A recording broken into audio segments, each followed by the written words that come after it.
ഇന്ന് ജൂൺ 19 നമ്മുടെ പ്രിയപ്പെട്ട വായനാ ദിനം. കേരളത്തിലെ ഗ്രന്ഥശാലാ പ്രസ്ഥാനത്തിൻ്റെ പിതാവായ പി.എൻ. പണിക്കരുടെ ചരമദിനമാണ് നമ്മൾ വായനാ ദിനമായി ആചരിക്കുന്നത്. വായിച്ചാലും വളരും, വായിച്ചില്ലെങ്കിലും വളരും, വായിച്ചാൽ വിളയും, വായിച്ചില്ലെങ്കിൽ വളയും എന്ന കുഞ്ഞുണ്ണി മാഷിൻ്റെ വരികൾ നമ്മെ വായനയുടെ പ്രാധാന്യം ഓർമ്മിപ്പിക്കുന്നു. പുസ്തകങ്ങൾ മനുഷ്യൻ്റെ ഏറ്റവും നല്ല സുഹൃത്തുക്കളാണ്. നമ്മുടെ അറിവിൻ്റെ ചക്രവാളങ്ങൾ വികസിപ്പിക്കാൻ വായനയിലൂടെ മാത്രമേ സാധിക്കൂ. ഒരു നല്ല വായനക്കാരൻ അറിവുള്ള ഒരു പൗരനായി മാറുന്നു.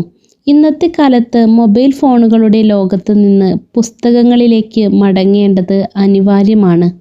നല്ല പുസ്തകങ്ങൾ വായിക്കുന്നത് നമ്മുടെ ചിന്താശേഷിയെ വർദ്ധിപ്പിക്കുകയും വിവേകമുള്ളവരാക്കുകയും ചെയ്യുന്നു. ഓരോ വായനയും നമ്മെ പുതിയൊരു ലോകത്തേക്ക് കൂട്ടിക്കൊണ്ടു പോകുന്നു. അതുകൊണ്ട് നമുക്ക് വായനയെ ഒരു ശീലമാക്കാം.